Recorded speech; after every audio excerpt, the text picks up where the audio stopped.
this is Dave with NTI Online, and today I'm going to walk you through replacing the diverting valve motor without getting into the water side of your TRX 150 heat only, TRX 199, and any of our FTVN products, Series 1 or Series 2, and this also applies to Series 1 and Series 2 TRXs. What you want to do is you're going to start by turning the boiler on, opening it up. You then need to observe the diverting valve inside here, and you'll see that there's a motor shaft, and that's probably plastic, and you're also going to see a silver metal shaft, and the motor is going to move up and down, pulling that shaft up and down. In order to remove the motor by itself, you're going to want to get the shaft in the correct position, and the easiest way to do that is to power the boiler down by pulling the plug out of the wall. You're going to plug it back in, and when you do that, this valve motor is going to move up and down several times. When you see it move to the very bottom of its stroke, you want to grab the wires here and pull them off.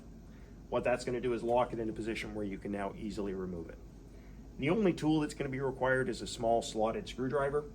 You're going to find this black plastic housing or clamp here. You're going to insert the screwdriver in between the two halves of the clamshell. Gently twist, that'll pop it open, spin it around,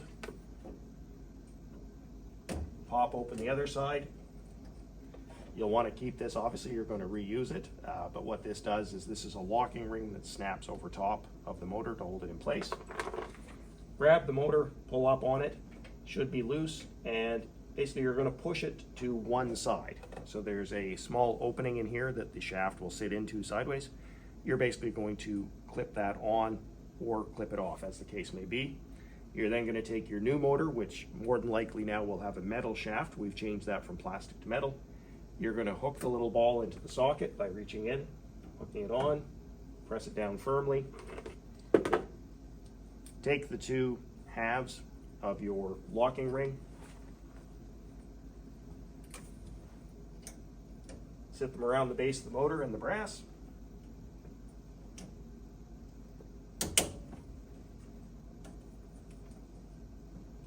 Snap both sides shut, plug the motor back in, and you've now replaced the diverting valve motor on your boiler.